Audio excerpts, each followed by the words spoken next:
My name is Jude Larnard, and I am the Program Manager and Research Associate with the CSIS Humanitarian Agenda Program.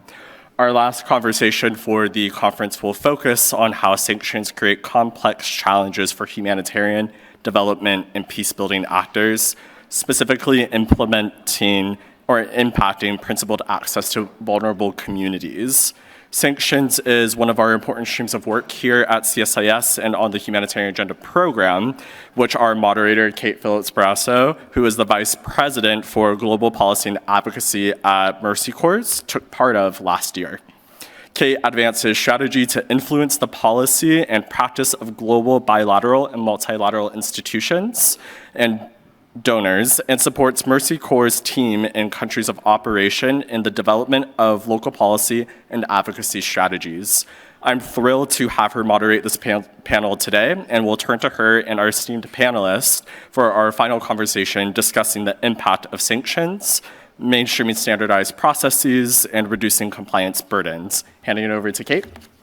Great. Well, thank you, Jude, and thank you everyone for being here for one of the last sessions of this event, this important event on access, impact on sanctions, on humanitarian and peacemaking operations. As Jude said, my name's Kate Phillips-Brasso. I'm the Vice President of Global Policy and Advocacy with Mercy Corps, and I would note, along with several other people, some of which are in this room today, someone who has been advocating not only for an greater understanding of these impacts for the better part of 2 decades, but also trying to advance and build support for solutions to address them.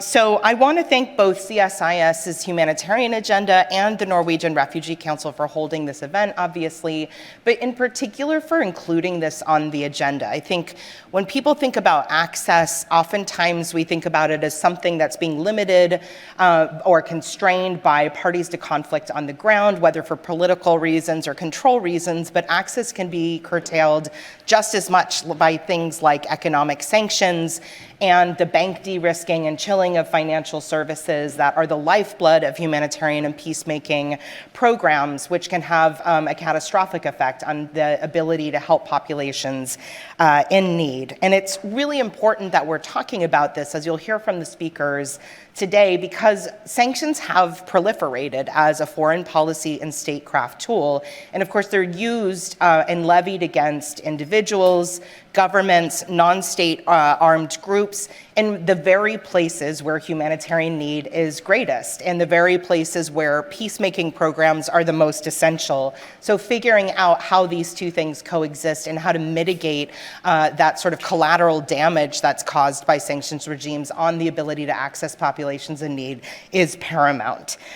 So I would just say that the impact of sanctions was not originally understood that well, and we're going back a couple of decades here until a real watershed moment around the 2011 Somalia famine, when I think it became really apparent, and unfortunately, thousands of people died due to this epic famine, where we saw sort of the intersection of sanctions, armed actors, and desperate conditions in terms of humanitarian need. And I'm happy to say that we have moved on in terms of understanding from that period of time and advancing more towards solutions. And we'll hear from the panelists today and the presenters about what some of those challenges are. And I think it's familiar to a lot of people in the room that these sanctions regimes can cause great confusion, consternation, and fear among humanitarian and peace-building actors in terms of running afoul of legal obligations. They can also really cause a chilling effect for these organizations to stay and deliver in high-risk environments where oftentimes, again, those needs are really acute.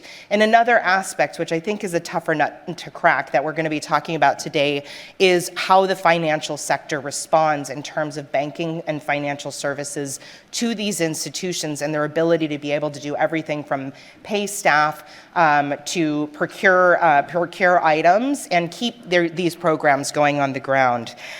So we did have a couple of massive steps last year, which we'll explore further with our panelists today, with this additional recognition of this being a problem that needed to be resolved, particularly in the wake of the situation in Afghanistan, in the form of UN Security Council Resolution 2664, which provided a humanitarian safeguard for current and future UN sanctions resolutions, and followed closely by the issuance of general licenses that provided included humanitarian protections, but I would also add protections for peace building and non-commercial development activities as well, which is very important. They were broader in terms of their scope on the types of activities that were covered. So we will explore all of this today, the road traveled and the road that remains to be traveled in terms of really addressing this challenge. So we have a few people on screen with us today who are going to present on this topic area, on some research that they've been conducting. We'll hear from them first, and then we're going to move into the room with Alex and Ava to have a discussion both about the information that's presented there, but about the topic more generally with two people who have deep expertise on the topic. So I first want to turn to our two panelists online, who are Delaney Simon, a senior analyst with International Crisis Group's U.S. program, where she researches and writes about U.S. foreign policy in conflict zones and non-military tools for crisis prevention. Before joining ICG, Delaney worked for the United Nations in Afghanistan, Lebanon, and Yemen. Then we're going to hear from Dr. Erica Murray, managing researcher of the Sanction and Sustainable Peace Hub at the Geneva Graduate Institute. Dr. Murray is the coordinator and co-founder of the Geneva International Sanctions Network and associate editor of the Journal of Global Security Studies. So I'm going to turn it over to you first, Delaney, to present on some of the forthcoming research that you're issuing with the International Crisis Group. Thank you, Kate, for this generous introduction, and thanks to CSIS and NRC for the invitation to speak here today. Thank you also for giving me the opportunity to share the findings of Crisis Group's forthcoming report on U.S. sanctions and peace. Crisis Group decided to write this report after observing that most of the conflicts that we, a conflict prevention organization, follow have a sanctions component. In Syria, Afghanistan, Congo, Colombia, Iran, U.S. sanctions are a feature of the conflict landscape, and it's clear that this tool is only becoming more firmly ingrained in U.S. statecraft than ever before. When I started working on the report, organizations like CSIS, NRC, Mercy Corps, and many of those in this room were familiar and had led work to inform the rest of the world about the ways that sanctions have constrained the work of humanitarian and peace-building organizations. And then while doing the research, we witnessed this sea change that Kate mentioned in the way that the U.S. addressed sanctions and sanctions reform, seeing the U.S. champion the reforms that Kate mentioned, UN Security Council Resolution 2664, and then the broad licenses released by the Treasury Department. But I came to realize that these reforms, while very welcome, do not fully address the costs that U.S. sanctions pose to conflict resolution. And as you all know, in the absence of peace, humanitarian need is higher and access becomes more challenging.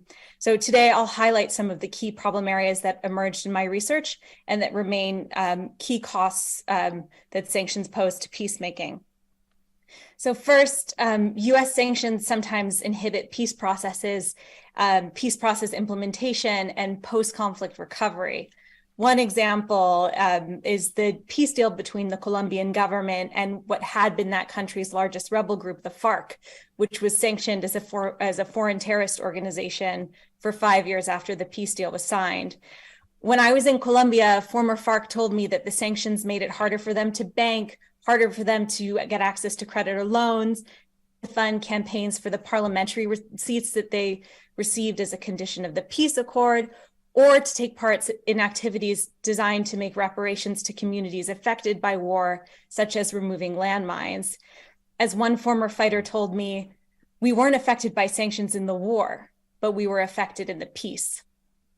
Second, U.S. sanctions have long constrained peace-building organizations, and even with licenses, these organizations find increased administrative requirements and costs, poor access to banking channels and other services, and heightened legal risks. And the audience knows this issue well. Kate spoke to it eloquently earlier. Third, sanctions can sometimes tie the hands of negotiators because they find sanctions difficult to lift, and because sanctions relief on paper, including in the form of licenses, does not always mean sanctions relief in practice. And if sanctions targets don't believe that negotiations will result in relief, they're likely to exact higher prices at the negotiating table or turn away from negotiations altogether. Iran's reluctance to re-enter the 2015 nuclear deal after the U.S. reneged on its promises of sanctions relief 3 years later is an example of this dynamic. And finally, fourth, US sanctions have a way of entrenching division sometimes, so whether between the US and sanctions targets by, in the words of one US official, freezing and carbonate relations, regardless of how a sanctions target evolves over the years, or whether the US has other interests that require it to work with that adversary, or by stoking tensions at the local level. One interesting example that came up during my research is that local politicians in Venezuela linked to Juan Guaido, who the US and other countries recognized as Venezuela's interim president in 2019, told politicians who were considering negotiating with the Maduro government that they could be put on US sanctions lists, and even texted US diplomats frequently with sanctions recommendations. Our report details the structural features of US sanctions policy responsible for these effects on peacemaking. It discusses the political, bureaucratic, and technical reasons why US sanctions are so sticky. It explains how neither the executive branch nor Congress performs the kind of searching analysis of sanctions efficacy and downsides that is required to fully calibrate sanctions with conflict resolution goals. And it shares the ways in which in recent decades, US sanctions policy infrastructure has ballooned, as have the legal mechanisms that underpin it, which makes it very hard to adjust sanctions across the US government to cohere with peacemaking goals, but also makes sanctions very difficult to reform. Our report isn't an anti-sanctions report. In fact, Crisis Group continues to support sanctions and recommend them in a number of contexts. But the idea is to sort of build on the important reforms that have been made recently and encourage the US government to continue to build on this progress. And so we do that by encouraging the clear statement of foreign policy goals to accompany all new and existing sanctions. We're calling for meaningful reviews of sanctions effectiveness and costs, reviews that take into consideration the concerns of humanitarian and peace-building organizations, the expansion and codification of existing sanctions carve-outs, as well as controversially, but we think crucially, reforms to the material support statute so that it stops hindering conflict resolution work, and continued steps to mitigate the private sector's reluctance to invest in countries where sanctions are in place, licenses exist, or sanctions have recently been lifted. I hope that these reforms, if taken, or even if partially taken, would help to mitigate some of the costs of sanctions to peacekeeping and peacemaking that haven't been addressed by recent reforms. But I'm really looking forward to the Q&A to hear what participants today think of the initial findings of the report. And I hope when it's out, which will be very, very soon, that it is helpful to advancing the work the important work that so many of you in this room do. And thank you. Thank you so much, Delaney, and I really appreciate the way you delineated that this is not an anti-sanctions report and that you, in fact, recommend this as a tool in certain settings, but that the recommendations oftentimes have to be around how they're used and the mitigating factors to ensure that that they don't cause damage, unanticipated damage. So with that table setting, I wanted to move over to Dr. Murray, who's going to speak specifically to some of the financial access challenges that non-governmental organizations and other actors find as a result of sanctions. In particular, the reliance on Hawala networks. I'm pretty sure everyone in this room and online is probably quite familiar with that as a tool, but often informal transfer networks, for those who aren't familiar, that oftentimes non-governmental organizations will rely upon when there is no existing banking infrastructure or when it has been made actively unavailable to them. So I'll turn it over to you, Dr. Murray. Thank you very much, Kate. Thank you to CSIS and to Norwegian Refugee Council for this really kind introduction to join you here today. It's great to be here with Delaney, Alex, and Eva as well, and whose views and work I very much respect. So I have the dubious pleasure of having worked on sanctions for around 20 years. And I guess I kind of specialized in some of the humanitarian impacts that sanctions can have for the last decade. And what first got me into this was coordinating on behalf of the European Union and the Swiss government something called the Compliance Dialogue on Syria-related humanitarian payments. And this led me on to work with a wide range of different UN agencies, democratic governments, international NGOs, between the academic and policy world at this intersection that we see today between sanctions, related regulations, and various types of humanitarian concerns, in particular in relation to financial sector de-risking, wider over-compliance in the private sector, in supply chains and so on, and including in areas such as household remittances. So what I would like to do today is draw on a number of different reports that I've been working on in the last few years, but in particular one that we have coming out soon, which is through a collaboration with NRC, and it was funded by the European Union Directorate General for European Civil Protection and Humanitarian Aid Operations, DG ECHO, as well as the Swiss Federal Department of Foreign Affairs, and many thanks to them for the funding. And it comes from one of a four-part dialogue series seeking technical solutions to the problem of banking de-risking. And what I'll also draw on are two other reports that I worked on with NRC as well in relation to humanitarian financing channels to Afghanistan when the Taliban returned to de facto control of the country, and also another report with NRC and a number of other actors exploring constraints faced in critical trade by the private sector operating in Afghanistan, including in relation to cross-border and domestic payments as well. And a final report I'm going to draw on was with a part of the UN looking at Syria personal household remittances. And so what is really interesting is across all of these projects, the academic research, but also the policy engagement and the various studies that I've mentioned, the really big challenge that we don't actually hear that much about in the kind of general press and in general academia and so on, is this problem of financial sector de-risking. It has various names. You might hear people talking about the chilling effect or over-compliance, but essentially it's when financial institutions withdraw their services from certain jurisdictions because of risks and costs associated with it as well. And this is in response to a number of issues related to sanctions, but also a whole host of other considerations, of course. And so what we're seeing in the world today is an increasingly complex scenario where we have multiple overlapping sanctions regimes, often autonomous and UN sanctions regimes in certain contexts, overlapping in ways that are currently poorly understood because we don't yet have one methodology or tool to assess the impacts of these various different overlaying sanctions.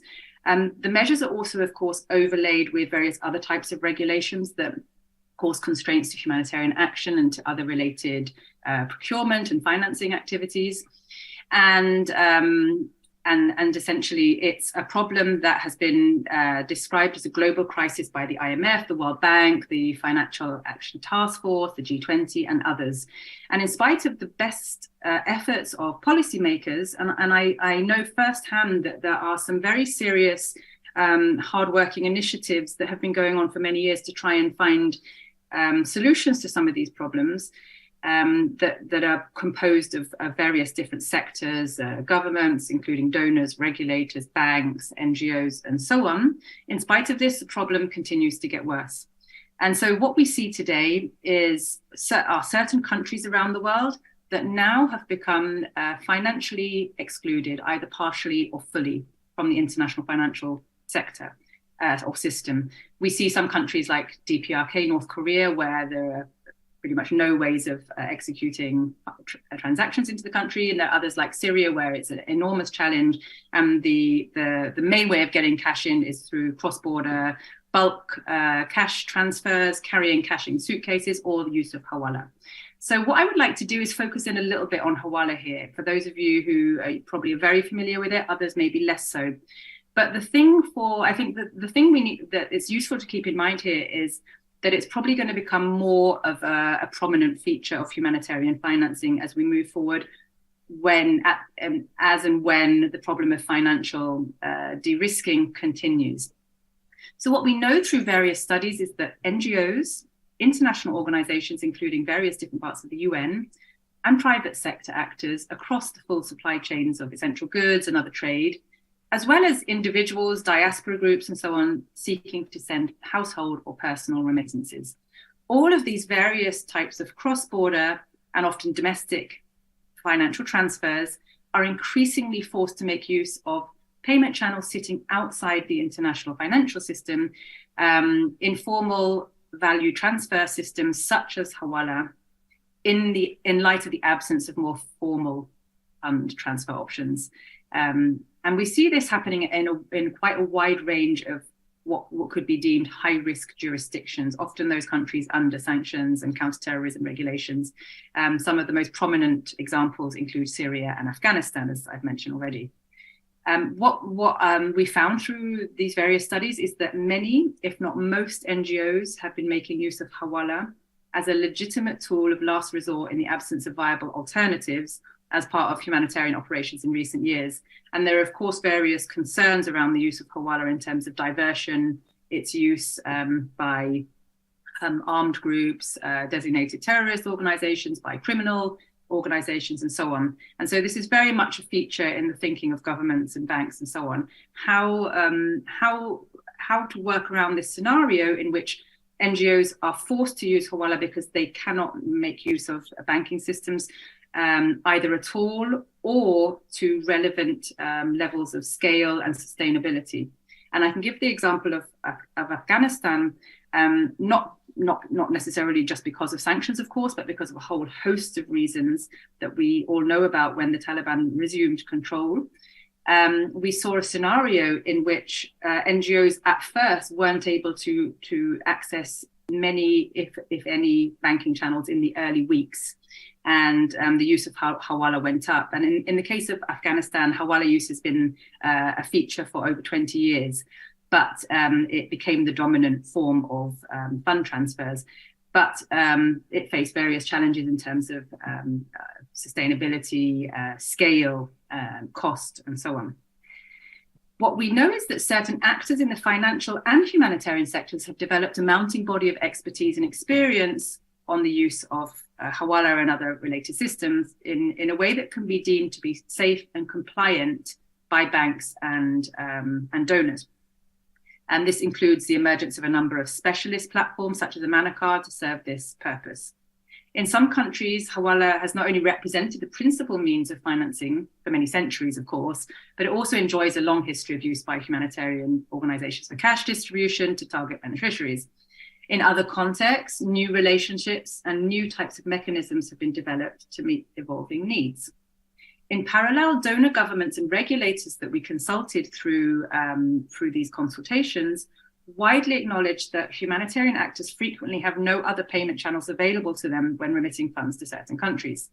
But in spite of these developments and acknowledgements, a number of challenges remain that we highlight in our report that will be published very soon, and that can pose hurdles to Hawala use by NGOs. The first is that donor stances on Hawala use by the humanitarian sector can really vary across countries and often lack sufficient levels of clarity or tailored guidance, including in relation to permissible activities. I can give the example of one European country, which I won't name on their request, but the entirety of their humanitarian financing to Syria went through Hawala, was going and probably still is going through Hawala at the time of the consultation. And in spite of this, the use of Hawala remained illegal within that country. So it just goes to show some of the tensions and some of the contradictions or difficulties that are being faced across the board. There are also gaps in the understanding of the regulatory framework that applies to Hawala use by NGOs across different jurisdictions. Excuse me, it's not just, of course, the regulations that are in place and the laws and any sanctions and other measures that relate to Hawala use in the country where the NGO may be based, but it's also relevant in transit countries where Hawala may pass through, such as in the Gulf or in Central Asia and so on. And it also is very relevant in the countries where Hawala is being used to carry out humanitarian assistance. And this lack of a kind of very comprehensive and up-to-date understanding of these regulatory frameworks can hinder NGO and banks' understanding of what is legal when it comes to financial transactions. Another finding is that banks vary very widely in terms of their risk appetite for humanitarian transactions involving Hawala, with most of them refusing to service any payments and threatening to close NGO accounts. So further placing the burden on the shoulders of NGOs. what seems to have happened as well in recent years is that the capacity in some NGOs is starting to build to help navigate NGOs through the relevant due diligence requirements that are needed. But nevertheless, these remain cumbersome, time-consuming, confusing, often external legal advice is needed, and so on. And this includes in relation to the need to vet hawala merchants or financial service providers, and negotiations in relation to the commission fees. So I would like to just conclude here by saying that we, in our report, we propose a number of recommendations, including improved clarity with regard to regulations and guidance, and fine-tuning of all of the exemptions, which I agree with Kate and Delaney that there's been some really remarkable steps forward in this area in the last few months, and we're looking forward to seeing how that evolves and how these various licenses and exemptions are being fine-tuned over time as well. Active outreach to all affected sectors is a key recommendation in order to reduce over-compliance in various bottlenecks along the chain. Also, something of a mapping exercise would be extremely useful that helps NGOs and banks understand what they can and can't do in different countries, make it clearer for them. And then also awareness raising and fostering of trust across sectors is something that we found would be essential, including revised use of the terminology, because as you know, the term hawala can have a negative connotation, particularly in the banking sector. So we also talk about that in the report. But I'll stop there, and I'm very much looking forward to the Q&A and any feedback or suggestions you might have. Great. Well, thank you so much, Dr. Murray, for laying out sort of some of the contradictions as well in terms of, the approaches of various governments, right? Not necessarily wanting to engage in hawala, but also at the same time recognizing that it is oftentimes the only viable option to get resources into given environments where there is a very heavy humanitarian imperative pushed by those same governments to respond.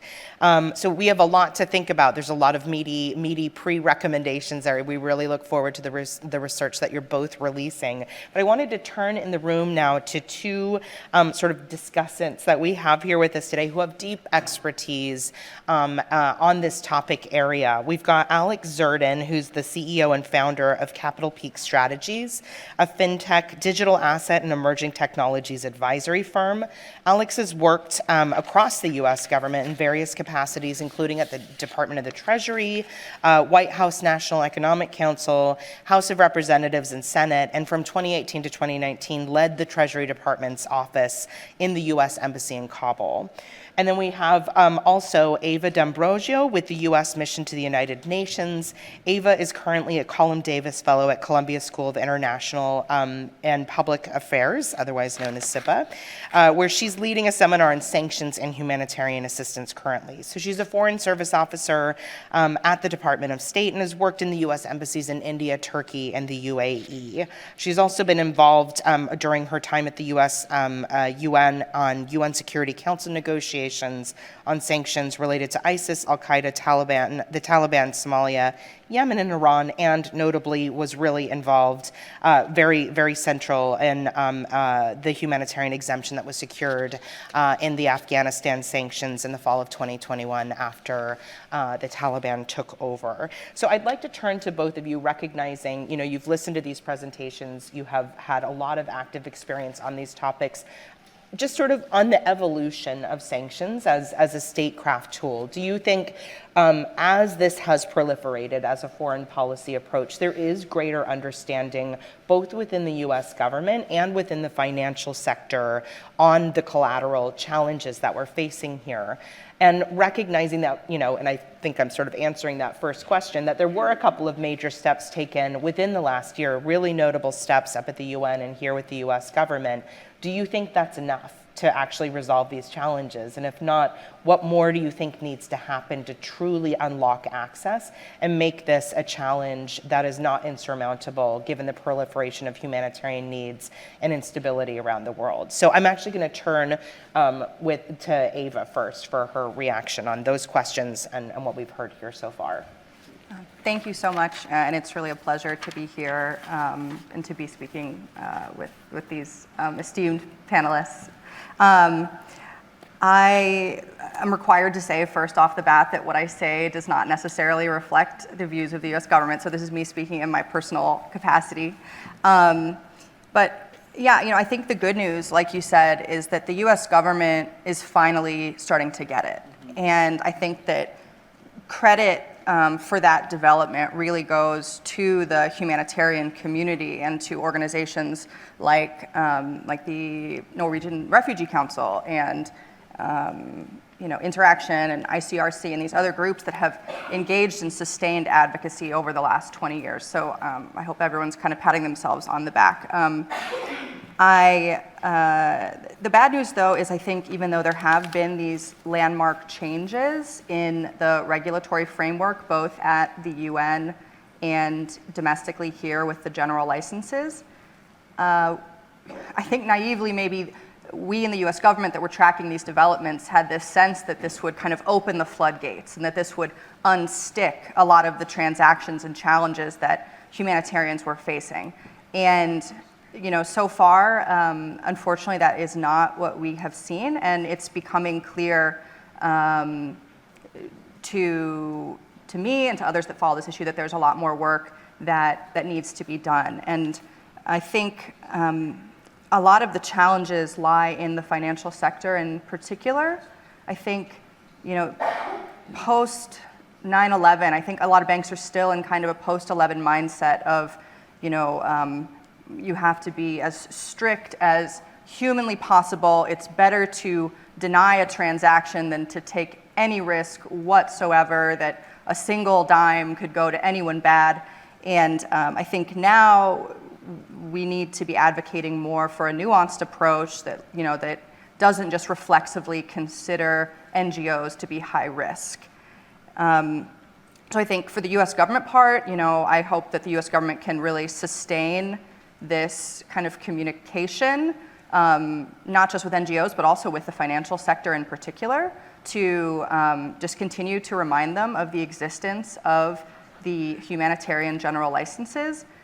In my research at Columbia, with my students there, some of whom were in the audience, what we found was in speaking with the private sector that a lot of them were only vaguely aware of these general licenses, that they had not updated their risk frameworks, and that in a few cases we were telling it, they were hearing for the first time that actually now these sorts of transactions have a green light. So I think that means that the challenge is, unfortunately, once again, on NGOs and on us as a government to communicate and to reach out and try to increase that baseline level of understanding that these kinds of transactions can be supported. Yeah. Great, thank you for that. And Alex, turning to you with those simple questions. Love to hear your thoughts on the road traveled and where we need to go from here. Okay, thank you so much. And again, thank you to NRC and CSIS for hosting. And it's a pleasure and true honor to be on this panel with friends. And really commend Delaney as well as Erica on their scholarship and research. One, I think there is a deficit in the amount of data and scrutiny in the space. And I think everyone has a role to play from a variety of stakeholders within the government as well as outside. And so I want to commend both of you for these contributions and look forward to discussing them and look forward to their more fulsome release. So I guess the evolution of sanctions has not been easy, but is worth unpacking. And this is what this community is really focused on. But we're at a point today where sanctions, and I may be taking a contrarian point of view, are not the determinant factor for the inability to move certain assets around the world, and particularly in high-risk places. I think there's been incredible work by the US government, by the UN, as well as, again, stakeholders here online and throughout the development and humanitarian communities to make incredibly meaningful progress, especially over the past decade. And so I need to call that out because I think that's important. And I am surprised as someone who's worked in this space for nearly 2 decades to be where we are today and having practitioners having conversations in places like Afghanistan, Myanmar, and many other challenging jurisdictions around the world where stakeholders are taking an honest look at what sanctions are doing, what they're not doing, but also the other impediments to aid and the provisioning of assistance to those most in need. So a few thoughts and kind of how did we get here? Again, this consensus is emerging that there is a need to understand and to address the humanitarian aspects of sanctions. And so that's first and foremost, but that's occurring in real time. One, sanctions are designed to change behavior, and harming humanitarian actors, denying access for humanitarian services is punitive in nature by just at a foundational level. And so that evolution within the US government and that change within decision making, I think has been a powerful change. And Kate, to your point on the framing, I don't think this is collateral anymore. This is actually central to US government policy. The 2021 October US Treasury Department Sanctions Policy Review calls this out and says that humanitarian considerations must be part of the framework for the US on a go-forward basis, and specifically the US Treasury Department when crafting sanctions. That is massive. Again, like I think this is really needs to be highlighted.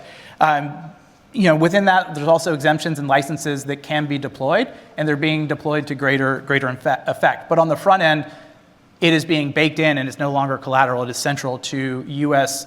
sanctions decision-making, specifically within the Treasury Department.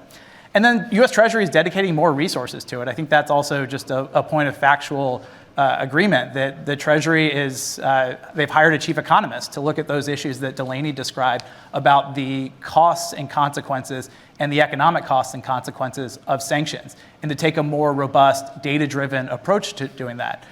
There's also a revamp of the Treasury's website. It may seem small, but it's pretty important to have plain language, particularly to stakeholders who don't have the ability to provision extensive legal services, fancy consultants, and other providers to help them interpret increasingly complex legal and regulatory guidance.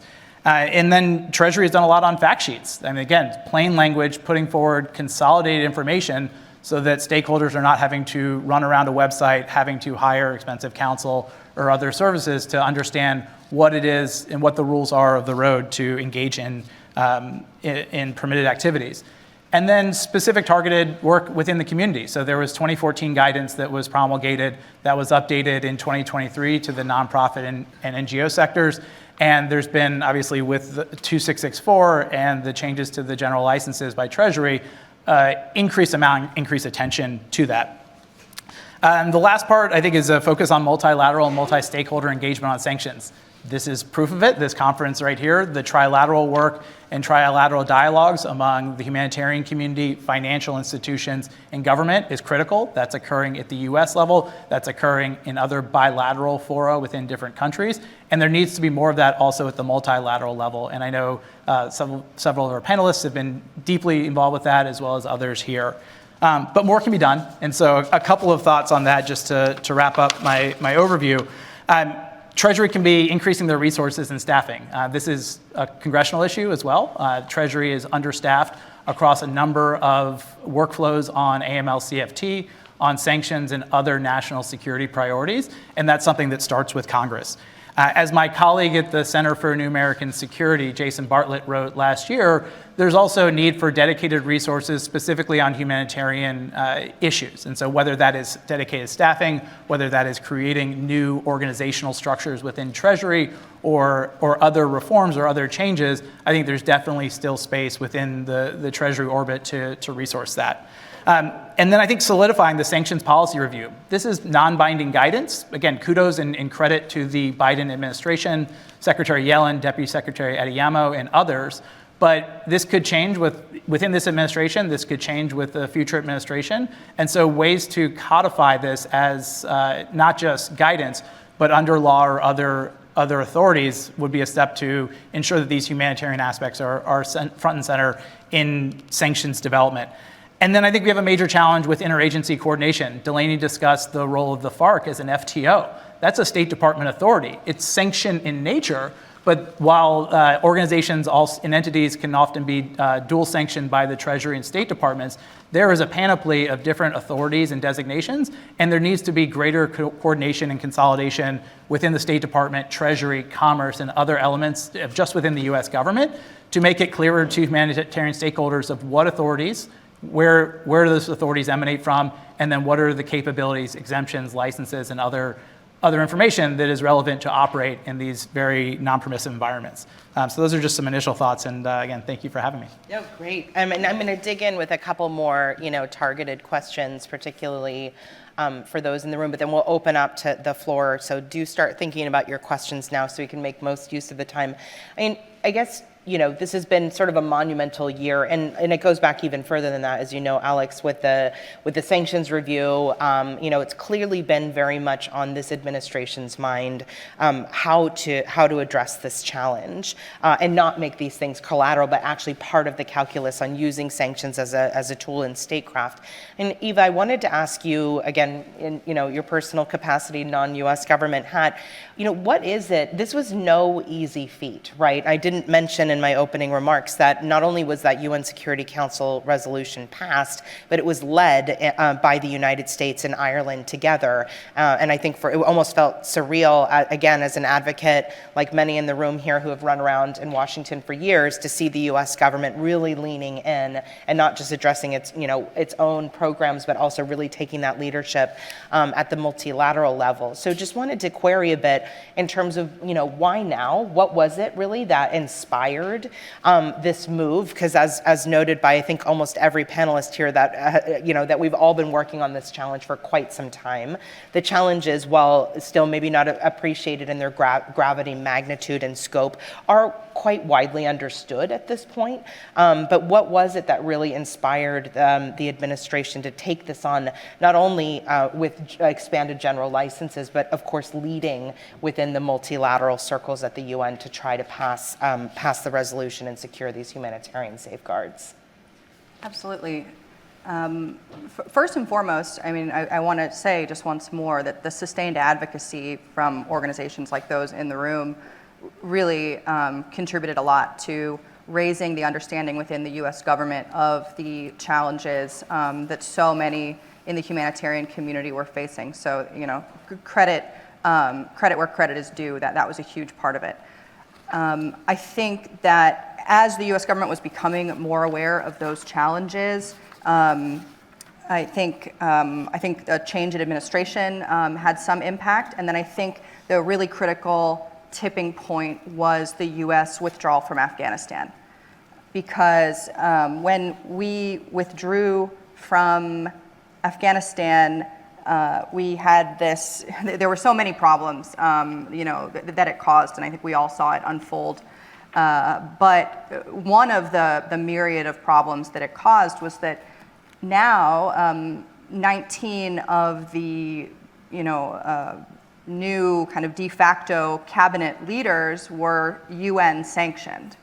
So, and so many humanitarian organizations were channeling a lot of their assistance through line ministries, through the Ministry of Health, through the Ministry of Finance, to pay for things like flight fees, airport charges, storage, to pay taxes for their employees. And the question then became, is paying these funds to organizations headed by sanctioned individuals who in many cases were members of the Haqqani network, which is a designated group, is that a violation of UN sanctions? And I think the US government came to the conclusion that yes, that is inconsistent with the UN sanctions regime. And so we scrambled. We worked really hard at the Security Council to persuade the other 14 members of the Security Council that this was an urgent crisis, that all countries needed to be increasing their assistance to Afghanistan, and that we did not want the UN Security Council to be what is standing in the way of what is often UN-funded assistance to these very vulnerable populations. And I think because it so neatly encapsulated this entire issue set, it changed a lot of minds of people who were primarily coming at, their viewpoint was primarily informed from a security perspective or a counterterrorism perspective, who had been maintaining the US government's very strict, hard line on these issues. This was what caused this cascading effect, and it very quickly unified everyone to make the compromises both internally and then to work towards making the compromises that were required with our multilateral partners to make this exemption a reality. So, I mean, I know there was a panel on Afghanistan earlier in the day, but I wouldn't call it a silver lining, but at least, as you said, a situation that's so dramatically demonstrated in very stark terms in literally overnight, what was at stake here and what the constraints were that needed to be overcome. And going back to some of these constraints, and Alex, you touched on it in your overview, the limitations based on designations, and that, the designations emanating from Treasury are not the only things that are limitations within the U.S. government sort of rubric. There's, FTO designations, and I think, of equal concern to peace building and humanitarian organizations, material support concerns, which obviously exist in statute. So, I mean, not that I want you to put specific percentages to it in terms of what percentage of this problem is covered through the GLs and the UNSCR that passed last December, but how much of a barrier do you think that those two things that I identified, and which you also mentioned in your remarks, remain as a challenge that needs to be unlocked further in a place like Washington? Yeah, that's a great question, and I would love to hear from others in the audience. I take the position, I don't think that sanctions are the barrier today. Again, some caveats, but we've come incredibly far. I think there are as a legal matter, and I think I want to be very clear, as a legal matter of what is permitted under US law, I think there are policy questions, I think there are practical considerations, particularly by financial institutions, of risk appetite, of their profitability and other questions that are there that they may blame sanctions for impeding the provision of assistance, but as a legal matter, its sanctions are not the impediment. And I think that's a sea change. I think we're in a very different position right now than where we were a year ago, much less several years ago, and particularly in places with respect to Afghanistan. I think, again, General License 20, which was promulgated by the administration in February 2022, sets forth incredibly permissible boundaries to allow for financial transactions, but we haven't seen the throughput of formal transactions attendant to that for other reasons that I think are, again, separate from sanctions, and OFAC sanctions in particular. Well, and Eva, one thing that I think there's often times within the NGO community, a lot of common cause between, and that's why the title of this session is on peace building and humanitarian operations. But we saw the movement at the UN, and again, this, apart from I think it was one abstention in the vote, broad support for UN Security Council Resolution 2664 to get over the line.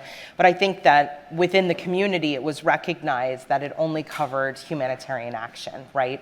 And that it was sort of a bittersweet thing in the sense that it was narrowly, focused on that, whereas the general licenses I noted before covered a broader range of activity. And I think that's actually been some of the 2.0 work the NGO community has been involved in, is really recognize where does humanitarian action stop and begin. There are so many other critical activities in these places, not least of which peace building, democracy promotion, in an environment like Afghanistan, obviously basic service provision. I'm curious if you think there's appetite or potential in the future for a similar broadening of that understanding to cover other very critical activities like peace building in places where UN sanctions are levied. Thank you for that. Obviously, as a government, we think that peace building activities are really important and critical to, moving from the just immediate reactive phase of humanitarian assistance and disaster relief to achieving a more, sustained peace. But the realities, unfortunately, at the Security Council, the political realities and the perspectives that many other governments hold, and again, even some within our own US government might hold, really made that a challenge. And even arriving at the language that you see in Resolution 2664 was a brutal slog for colleagues at the US mission to the United Nations.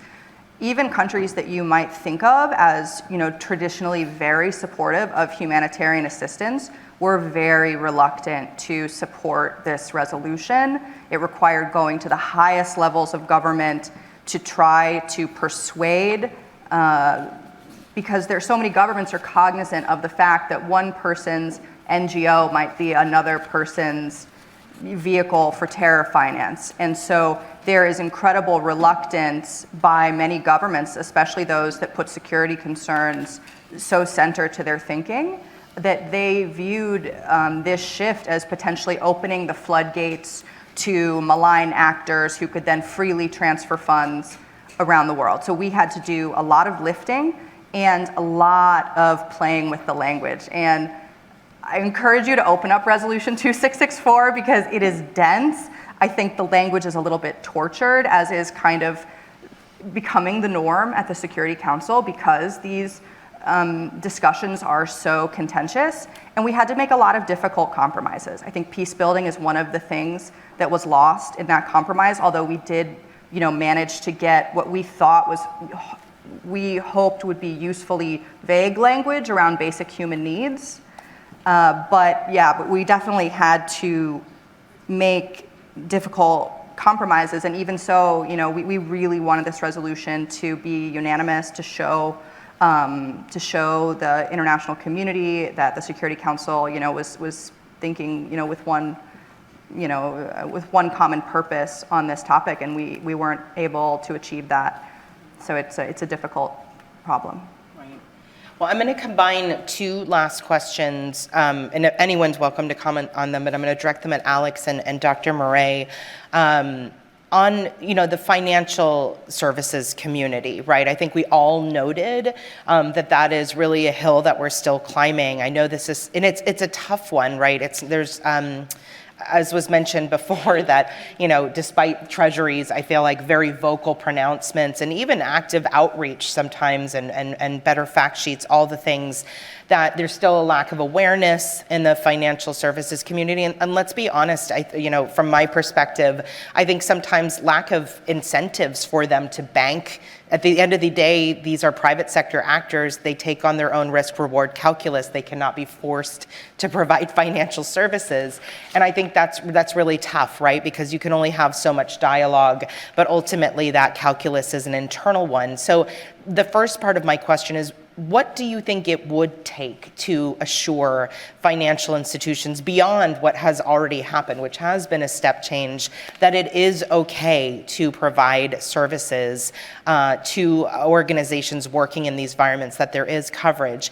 And I think, Jude mentioned when he opened the panel that CSIS ran a mitigating financial access challenges working group over the better part of the last 2 years, and that one of the recommendations that a number of organizations represented there really underscored was that we recognize that there will be instances in the future where the private sector just refuses to bank and provide those services. And of course, there are things like Hawala, which Dr. Murray was talking about before, but that there is really a need to explore secure payment channels proactively, not waiting until a listed actor takes over a whole country, but really stopping and thinking. Again, I guess one of the minor positives that came out of the Afghanistan situation is understanding we don't need to wait, we shouldn't wait for these things to happen. Bad things will inevitably happen, and we need to be prepared and not have months and months of lag in terms of being able to get money into the country. So first is, what does the financial sector need, and where they will ultimately not be convinced? I'd like to hear your thoughts on secure payment channels and trying to be creative about getting those set up in anticipation of these sort of debanked crises. Anyone, Alex or Dr. Murray, or also Delaney, because I think you had mentioned before that there are whole no-go zones, like there are whole countries that are essentially almost financial islands at this point. I can't remember if it was Dr. Murray or Delaney who made that point, so anyone who wants to tackle that, please do jump in. Well, happy to. I'll be very quick and hand it over to Erica and Delaney. So one thing is subsidizing the cost of compliance. So I don't know if that's something that has been truly exhausted, but where it is a financial question of operation, I think that is something that stakeholders can explore more, and it's going to be costly, it's going to be inefficient, and it's going to be somewhat paradoxical to pay financial institutions to do their business at a really basic level. But I think that option and that line of effort hasn't been particularly exhausted. And then the other side is non-financial risk, is that banks, in particular US banks, are very concerned about the long tail of their regulators and coming back to haunt them years down the line if there is a change in policy from a given administration, or they receive assurances, whether that's in the form of comfort letters, general licenses, specific licenses, or other tools, that somehow becomes less useful several years down the line when they are before different regulators or there is a change in political winds. And so how to crack that challenge, I think, is something that I want to tee up. I don't have good answers to it, but those are two things. And then I think this is the challenge that we see of what happens when banking channels don't exist, and that is Afghanistan, where $2 billion plus of bulk cash has been shipped in by the United Nations for the UN and other stakeholders, but that is inherently high risk, that is suffering from high costs, and it is undermining a lot of the gains attempted to have been made over the past 2 decades in places like Afghanistan and broadly in promulgating AML-CFT reforms in high-risk places, including Afghanistan.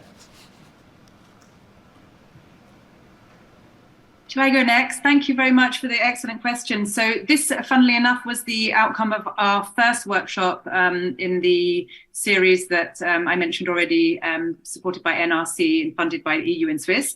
So I could refer to a couple of our conclusions there. I think the really big question here is, do you try and stick with the current financial system and try and encourage various actors to work in these jurisdictions with incentives, reassurances, better use of exemptions and so on? Or do you think about some alternatives? And there you've got things like Hawala, of course, which of course is not optimal because it has various challenges. Or do you think about some of the other more forward-leaning ideas in relation to things like central bank digital currencies or tech options and so on? But I think going back to working with the system that we have already, the first conclusion that I would draw is that more areas of systemic change need to happen when it comes to sanctions design, reviews, monitoring. And that's something we're actually working on in an initiative right now, bringing together all the different states that make use of sanctions, called Advancing Humanitarianism in Sanctions Reform. So I'll be happy to share more details on that. I think the incentives is a very important one, because when I talk to banks, a lot of the time they say, well, it isn't really down to the sanctions. As other speakers have alluded to, it's actually a cost-benefit analysis. It's just simply not worth the while. I can give the example of transactions to Afghanistan. One bank gave the example that it would take 40 to 50 members of staff to service one transaction. So you can see there that the financial incentives simply aren't there, and that you really need to be thinking about supporting it in some form or another financially, and that can also cover some of the legal costs, which are often overlooked when we have some of these conversations. The role of correspondent banks is incredibly important, because it's often the home banks in Europe and North America that want to service these transactions, but the problem actually lies in the withdrawal of correspondent banks who aren't necessarily part of these conversations that we're having. And so something that I think would be very useful would be some kind of mapping tool that allows NGOs and banks to work out what remaining banking channels there actually are to different countries. And that could actually serve as some kind of a traffic light system to states as well, to realize that there are certain countries that are approaching full financial exclusion. In the work that we did in earlier years on Syria, we mapped the number of humanitarian banking channels with the help of some excellent NGO colleagues in Damascus. And we found that at the beginning, there were about 12 different channels. And after 2 years, there were only 4 channels left. And in Afghanistan, we see that similar reduction of channels, and that really places a huge fragility on the remaining options left for NGOs, but also for the wider private sector and so on. I think also when we're thinking about sanctions design and reviews, we could think about including closer expertise when it comes to financial access challenges for NGOs, for other actors, financial inclusion, resilience specialists.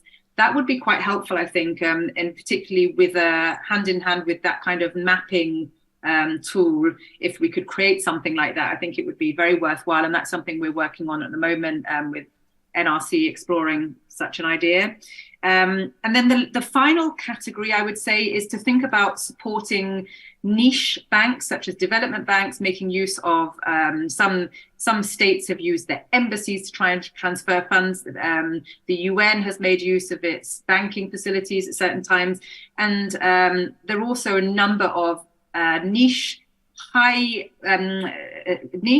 development banks and so on that have a higher risk appetite for a number of different reasons. And they've developed a number of coping mechanisms that I think are worth capturing and also supporting in order to keep some of those more proactive and forward-thinking banks and other payment platforms operating in these environments, and so that they don't also withdraw.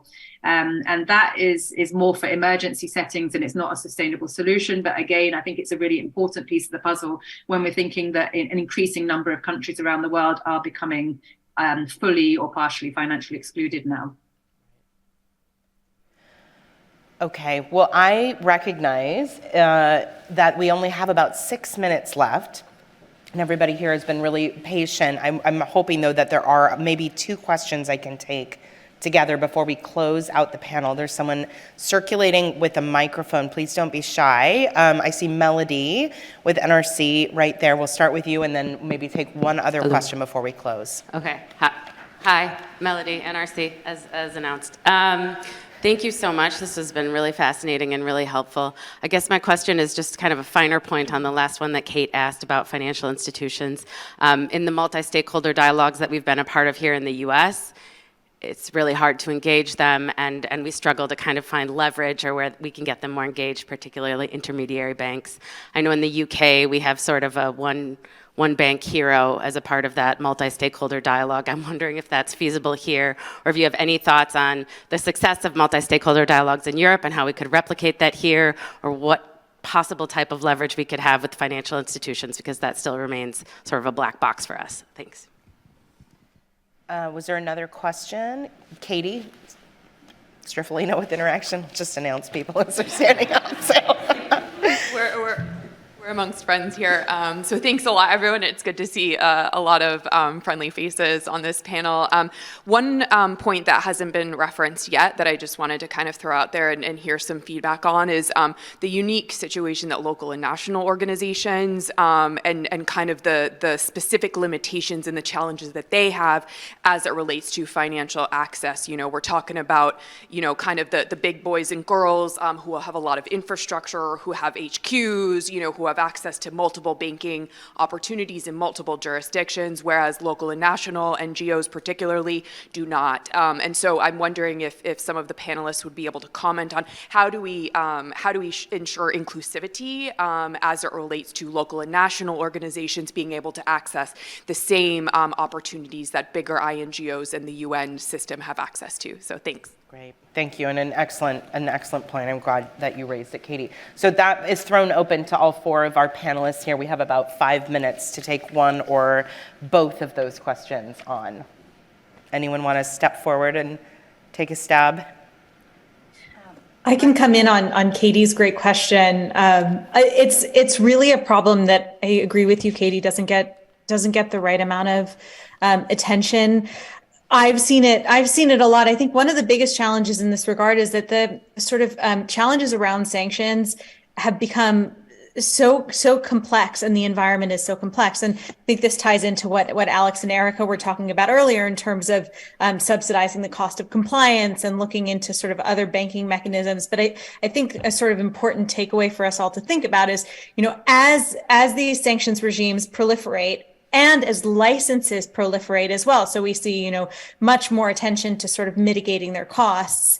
The legal environment becomes incredibly complex, and this makes it really difficult for small and medium organizations, especially local organizations, to understand.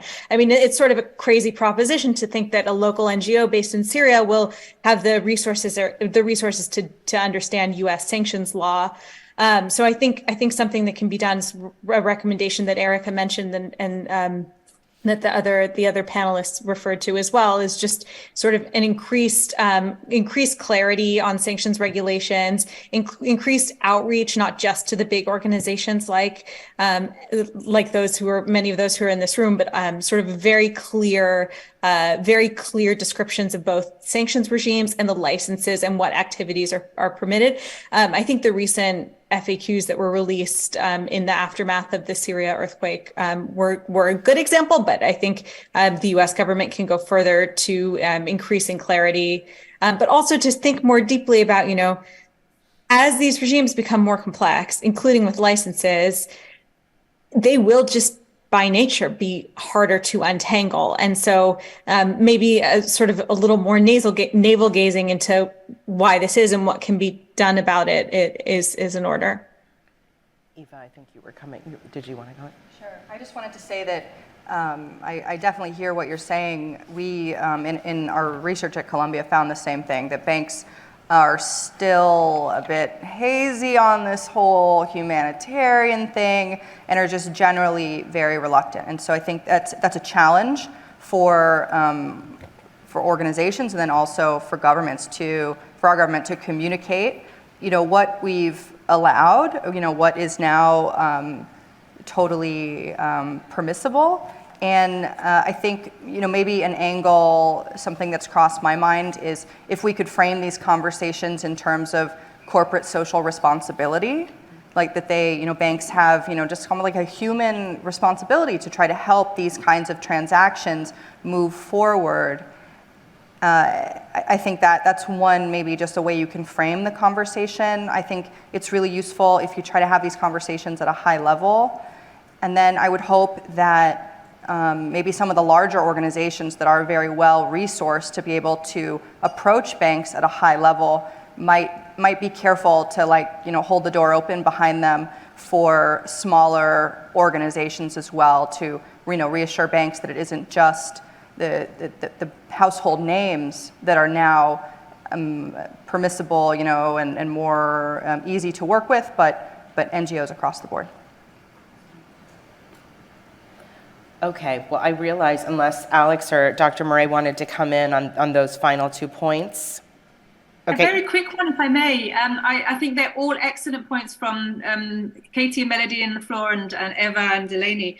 I think the tri-sector groups are absolutely vital. From my work, it demonstrates that often the amendments to regulations, to exemptions and so on have come about through these groupings. So I would see value in more of them being created, but then working more closely together. And I would strongly advocate for the creation of a kind of umbrella platform that can work across all the different groups, because ultimately they're going to be here to stay for a while, and they can really add value. And I think I really liked Eva's point, whether you can come to some kind of corporate social responsibility or ESG considerations. The problem, I think, in my view there is that it's not a publicly understood issue right now. It's so niche. And so I think that the awareness raising is absolutely key, so that the banks are then perhaps motivated to work on that front. But really, I think cynically, it's probably going to be more of a financial question.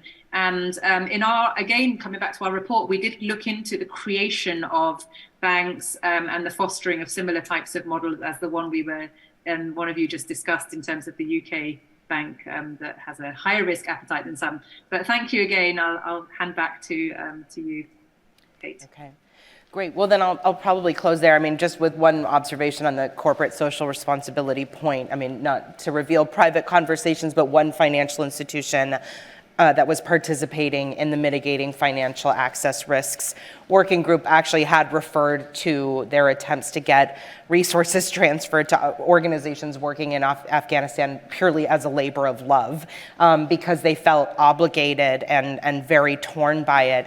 But they also described what that entailed, how labor intensive it was, how many man hours went into it. And I think it was seen for them in that instance as a moral imperative. But obviously that's not across the board. And the Afghanistan case, I think, was quite a particular one, just given the dramatic nature of the events of August of 2021. So I would be a complete failure if I try to sum up this conversation because it's been so rich. But I think, the things that I look at when we're talking about this area of impact, I do want to celebrate the fact that this is not an esoteric conversation happening among a few people in a room who are familiar either with sanctions regimes or with the pain points for humanitarian and peace-building organizations, but that it's quite widely understood now in the policy community, so much so that has really become a priority of this particular administration, and that we've seen moves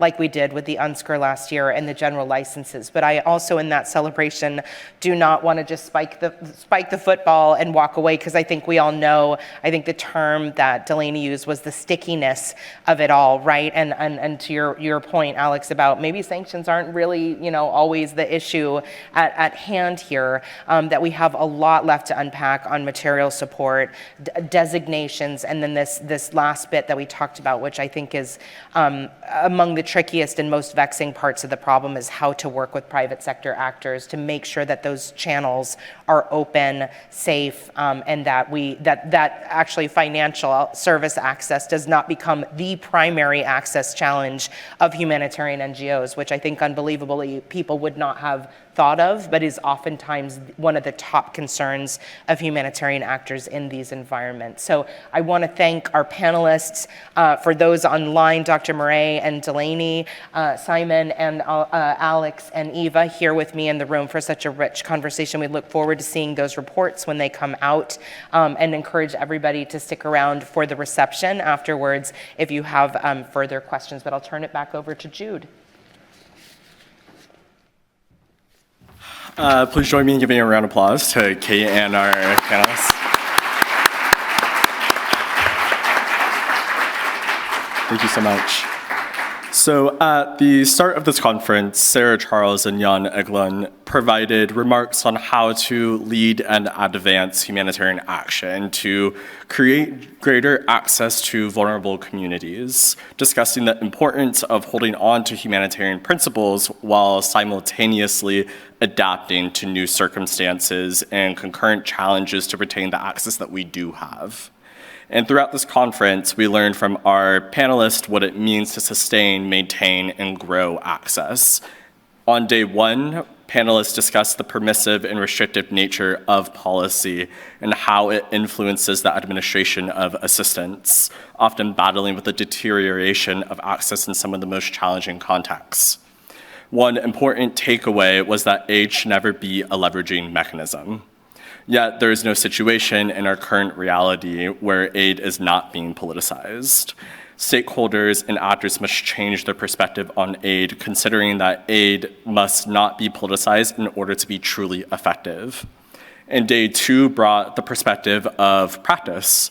Lise Grand opened the day by discussing how humanitarian negotiations with belligerent actors challenge access and neutrality.